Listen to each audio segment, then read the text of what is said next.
Yes, Hickok 45, your internet shooting companion, coming to you from the beautiful warm hills of Tennessee, the Summer Hills, the August Hills, the Green August Hills. Yes, the home of Alvin York. Can never forget Alvin York and Davy Crockett. No, we can't. We're very proud of both. Yes, I have a, looks like a 44 Magnum, doesn't it? Well, essentially the same firearm as a Model 29, except it's a Model 25.5 chambered in 45 Colt. Yes, you've seen it before, I hope. I was in the mood to fire the thing. It has rested far too long in the safe, one of the safes. It has rested. It's had too much relaxation. So I'm going to exercise a little bit. I've got about 3 different types of ammo out here. Oh, those were some of my hand loads. I don't know where I went on that first one. Who knows? I think I pulled it off a little bit. So yeah, here we are. Is the week of the 18th. And some of you I met yesterday at Uncle Lee's. Yeah, in Greenville, Kentucky. So it was great to see you. Great to meet you. Am I going out on a limb by saying that before I even know? I don't think so. It's always good people, great people that come out to meet and greets, and I run into all over the place. You know, I've said many times, at least that's been my experience. Shooting enthusiasts, gun collectors, or just good folks. Yep, good folks. Now there are crazy people and evil people out there who might use a firearm for some crazy purpose and all that kind of thing. But you know, firearms enthusiasts, hobbyists, Second Amendment advocates, whatever, you know, all those categories of people, just generally good people. You've always got people on the fringes on whatever you're talking about, a little towards the fringe maybe, and then a couple on the fringe, like me. I'm Mr. Fringe, right? So, yeah, so again, reminders, meet and greet. Saw some of you yesterday, and I'll see, hopefully, a lot of you that I didn't see up in Kentucky at Bud's in Lexington this coming Saturday, okay? 1 to 2, so be sure you're there. Yeah, man. And then, of course, over in Sevierville, the next Saturday on the 31st of August, same time, 1 to 2. All right, don't forget that. Be there. Again, all of our videos are on Rumble. I'm putting them up there. When I put them up here, this is on Rumble, this video, okay? Freedom over there to put virtually anything in the description and links and all that sort of thing. So I think I did a Hickok 45 talks on Rumble. A couple of comments about Rumble is it's a platform that allows more freedom. Put it that way, you know.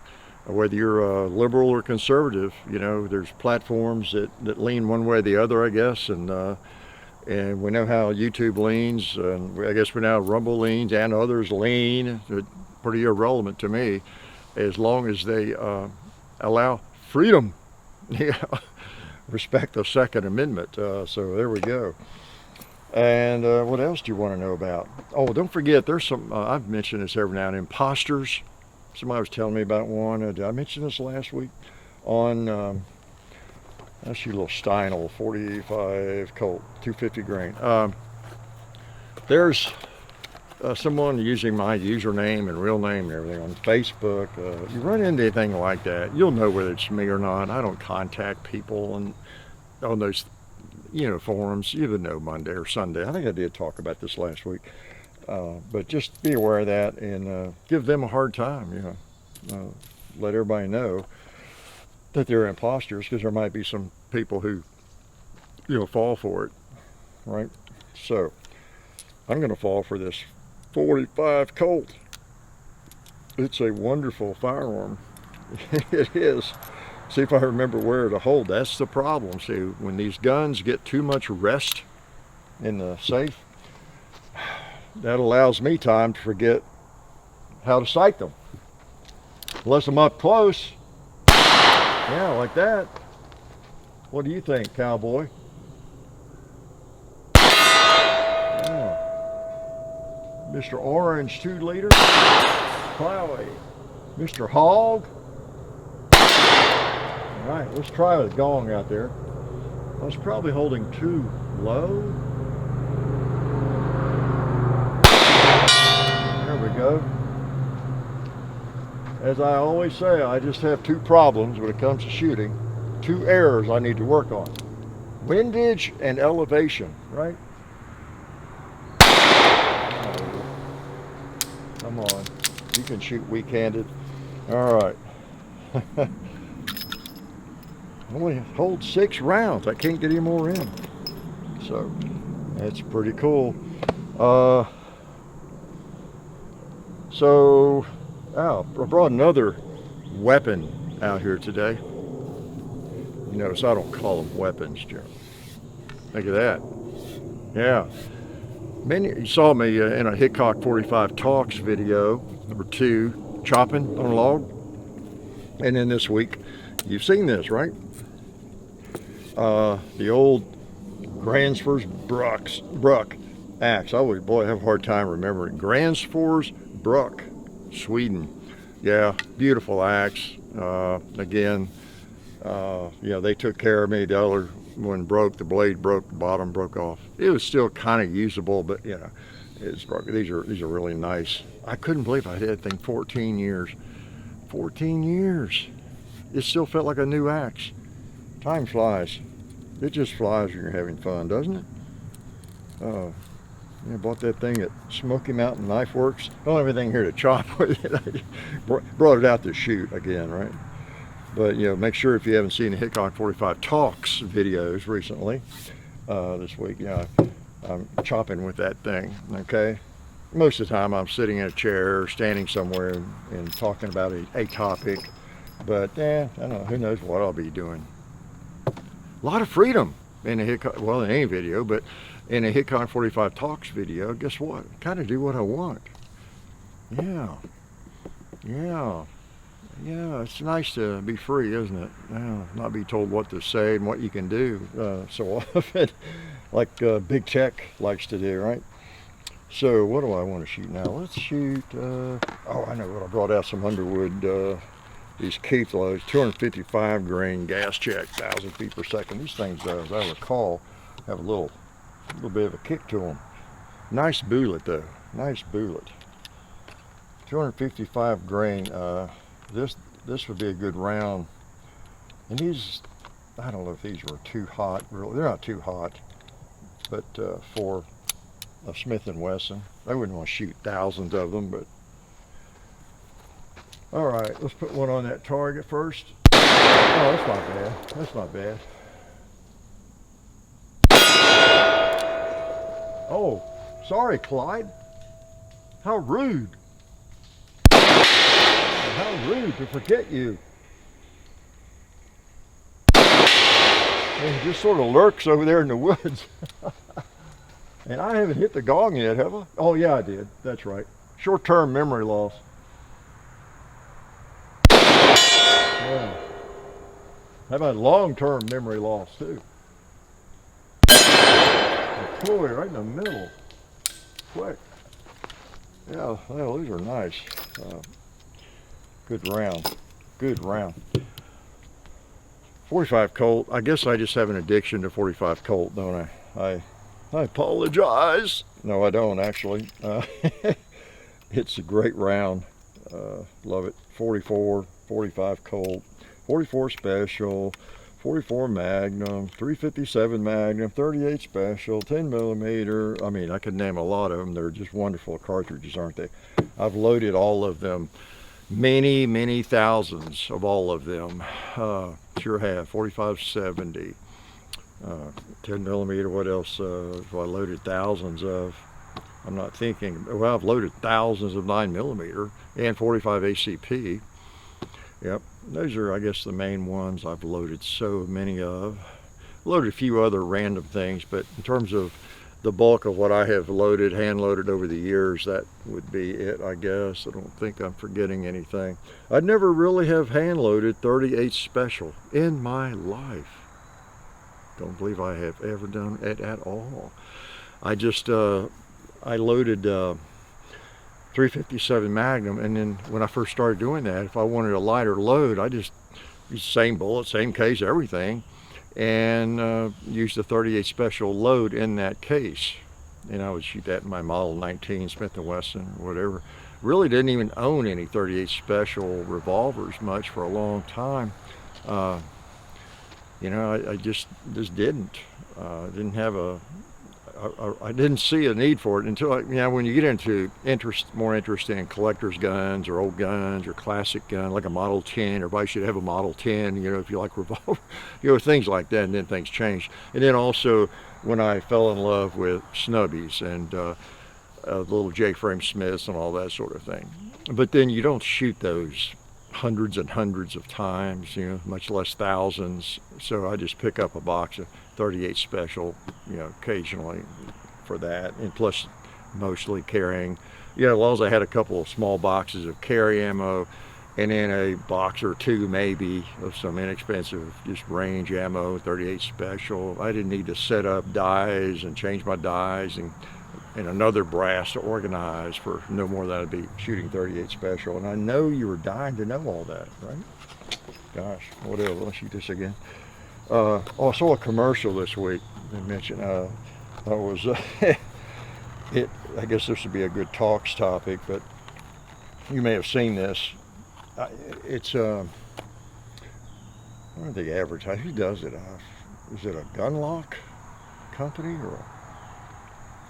or maybe it's just one of the gun rights organization or USCCA or somebody, just in the interest of gun safety or something. I don't know. I don't want to say. I'm not sure I really knew.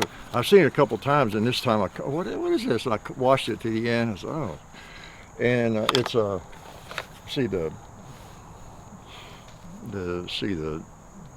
is it? The dad is out shooting in the back yard kind of field with I think the son, and is it the wife? The little girl anyway is in the house, and she watches, and then she sneaks over into the closet and grabs dad's rifle, some kind of shotgun, you know, pulls it out, you know, and starts to pull it out. And then I think the dad comes up to her and says, hey, what are you doing, honey, or something like that. And she turns around, swings it at him. I think you hear a click, you know. It's like, oh my gosh, she's going to shoot her dad, you know. She points right at him and either almost pulls the trigger or does or tries, I don't know. But then they pan to the gun lock. It's got a big gun lock in it, so it's not going to fire. And the point is about keeping guns safe, you know, et cetera, the message on it. But I don't know, boy, you need to go further than that. The fact that she even went to the closet and grabbed that thing and had not been trained and drilled into her head since she was 1 year old that you don't ever touch those without mom or dad, you know, present, all that kind of thing, that she would actually go and grab it. And then she would swing it around and point it at him and maybe pull the trigger. I don't know, it was like there was some kind of click. I don't know, just trying to make it sound more dramatic, even though it had the gun lock through the action. But man, you gotta, or no, wait a minute, they're probably just actors, right? So maybe they do know gun safety and how to raise kids properly. Well, a lot of us think we know how to raise kids properly, but you never know, right? That's the thing. Yeah, I mean, you got bigger problems. I mean, yeah, it's a good thing you got a gun lock, because you have apparently not instilled in this young gal that you do not touch a gun without parents around, and you definitely don't point it at anybody, you know, and all that. So I'm not sure they achieved the purpose in that. It is kind of a lame, as it when you look at the whole thing, you know. But I guess it's a good reminder for the unwashed, the people who are not that familiar with guns. They finally went and bought a gun, whatever. It's just a reminder. You really need to, you know, be aware of the kids and gun safety and all that kind of thing. So anyway, that really registered, and I'm going to shoot again. I might shoot this axe while I'm here. You want me to? You mean chop something again with it? chop the target stand down, chop the target off there instead of blowing it off like I have been known to do. Catch it on fire like I did one time with, what was I shooting? A muzzle loader, right? Black powder, threw something. Yep. Am I forgetting anything important? All right, let's just shoot this thing. Oh man, it's a nice evening, I'll have to say. Oh, what wants to get hit?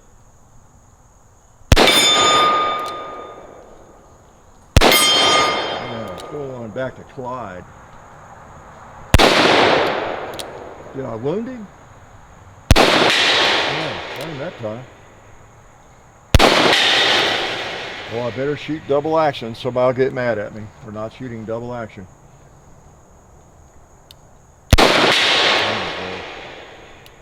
But generally at distance, especially if it's a more precision shot than maybe is needed there, double action is going to throw you off a little bit, right? Single action is much easier to hit with. You're using it, okay? Y'all know that if you shoot, but some people may not. They just see they don't know about firearms much, and they see you shooting a double action revolver, cocking the hammer. What's wrong with you?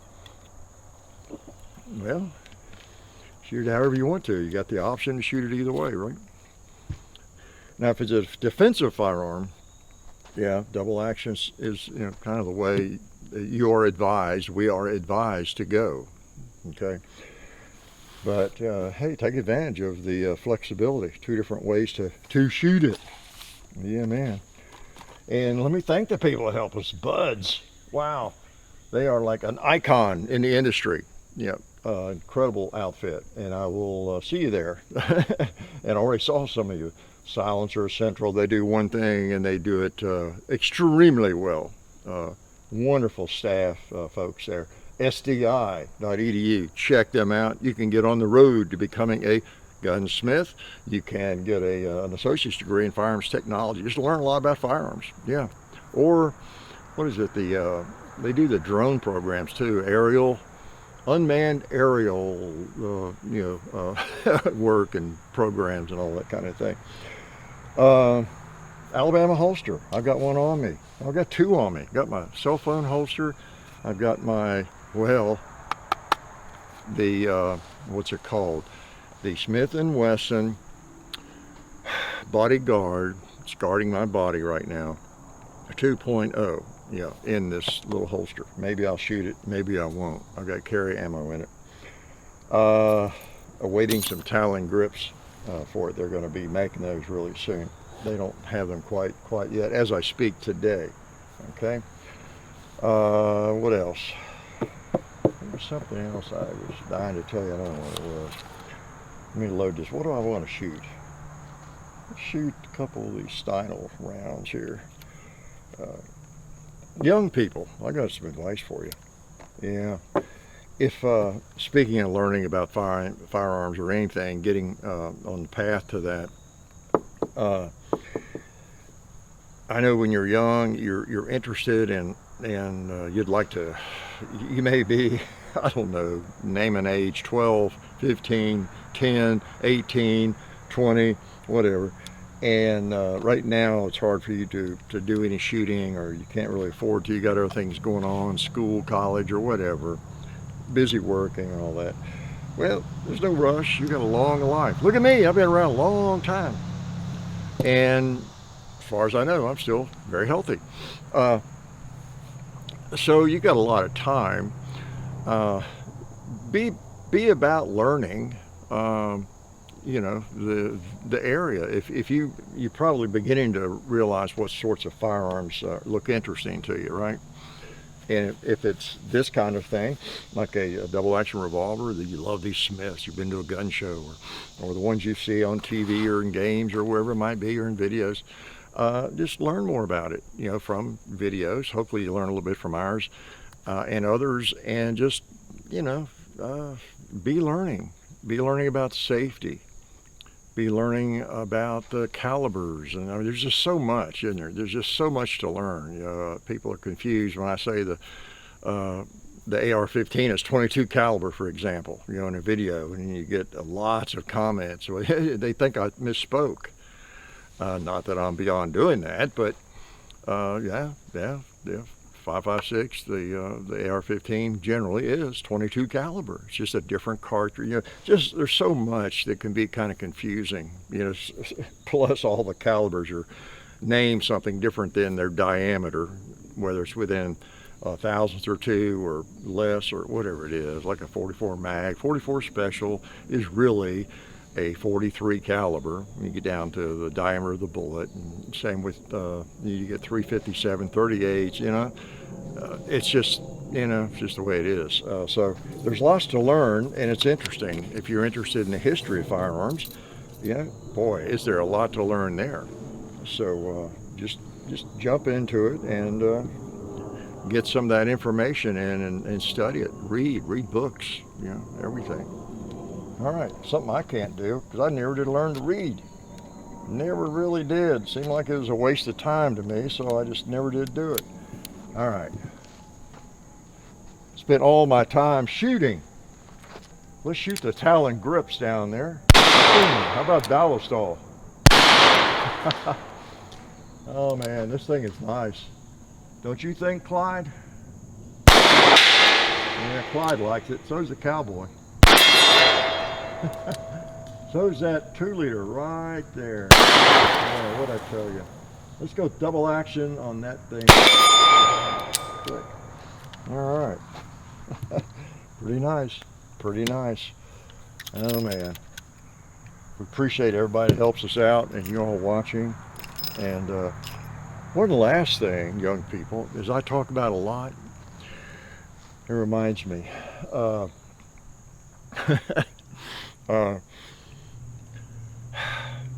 I talk about everybody needing to have your braining gear when you're absorbing anything, when you're reading something, you're watching commercials, watching videos, whether it's YouTube or it's some other place, whatever you're doing.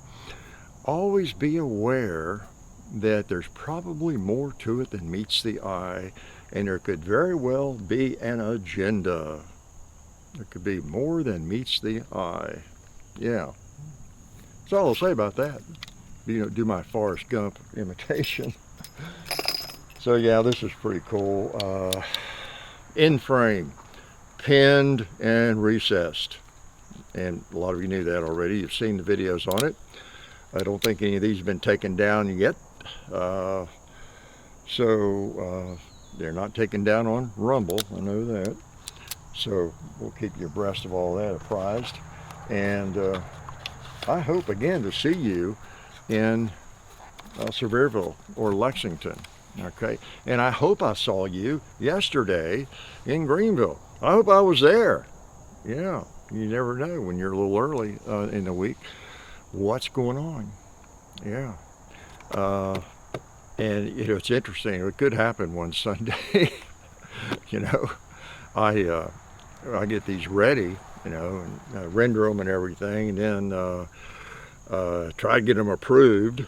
And then once I do that, I go ahead and schedule them. You can schedule a video to go live at a certain day and time and everything. So I schedule them for Sunday mornings at 5 o'clock Central Time. And whenever I do it, if it's Saturday night, I finish it up, or if it's Thursday or Friday, whatever. But it occurs to me occasionally that it's going to be weird one week if I get hit by a truck and this video goes up. I get hit by a truck on Friday night or on Saturday morning, and here I am on Sunday, greeting you and talking to you and everything. You never know. I mean, it's life. John and I have talked about this a little bit. If something were to happen to him, what I told him, I said, I'm assuming you would want things to go ahead and be posted if something happened to you, right? If there's videos, like you filmed them, or you're in them, or whatever, and we've got in the bank, whatever. you would want that to go ahead and be posted at some point. And he's, oh yeah. I said, what? Because I do. You know, we put work in and genius creativity into a video. You know, whatever happens, I would want that to be posted if I, you know, checked out early, you know, whatever. And, you know, unless I just quit doing this, that could very likely happen, you know, at some point, whether it's this year or 5 years away or whatever it might be, that there's going to be at least 3 or 4 videos in the bank that are recorded when I can't do no more videos. I'm maybe underground, or I'm just deathly ill or something like that, or I just disappeared and nobody can find me. I got dementia so bad I just wandered off, and I'm somewhere maybe in the United States wandering around the woods or the highways. I shouldn't joke about all that, but anyways, it's real life, right? So anyway, I'm going to shut up, and again, I hope to see you in Lexington or Sevierville. I hope I saw you yesterday, and I've heard from enough people I know that are talking about coming, and some that a couple that came last year, actually, a young fellow, and I hope he came yesterday. He was the one I held up his drawing he made for me and gave to me last year from Greenville at Uncle Lee's, and I think his, I guess, mother wrote, said that they were going to be here again, that kind of thing. I think his name was Owen, if I remember correctly. But anyway, they're fun. It's good to meet people. I enjoy meeting the folks that are on the other side of the camera, which means that's you. And I know you might live in New Mexico or something, or you might live in Australia. Well, you do live there, because I hear from all of you all over the place. And especially people in this country. You know, so when you come into here, when you come into there, you know, I don't know, you know, we do videos, you know, so we come to your laptop screen and your phone and your TV all the time, I hope. So personally, it's just hard to get around to that many places. We do a few, you know, 2 or 3 a year, seems like.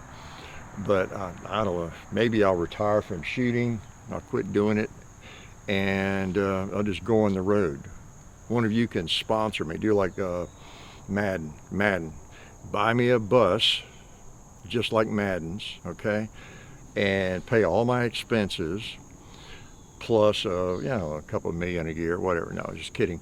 And I will just drive around the country, stop at gun shops, you know. We'll do a schedule, okay? Yeah, really, you don't care enough to meet me to do that. But anyway, we do videos, you know, so it's not like we're a traveling band or something. But I don't mind doing it. In fact, I enjoy it once I get there and do it. You know, it's not like we're there selling T-shirts or something. We don't have anything. Well, that's done through one of our sponsors, as you know. We don't, you know, we're not going out to sell albums or anything. It's just an expense, you know. But I like to get out occasionally and meet you all and make fun of you. Yeah.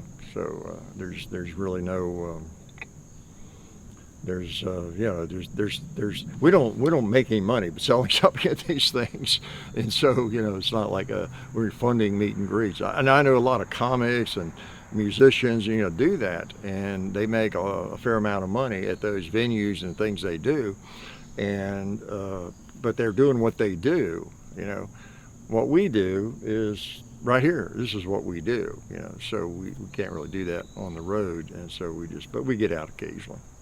All right, I'm going to shut up. I'm starting to ramble, and it's getting late. So again, hope I saw you yesterday, Uncle Lee's, and if I didn't, I hope to see you in Lexington or in Sevierville, Tennessee, the home of, guess who? Yep, Dolly Parton. And I'll see you right here next week. And yeah, and next week I'll be able to wonder if I met you in Lexington, right? Yeah. I'll see you later. I'm going to shut up and get out of here. Life is good. Life is good. I didn't say it right. Let me try it again. Life is good. Bye-bye.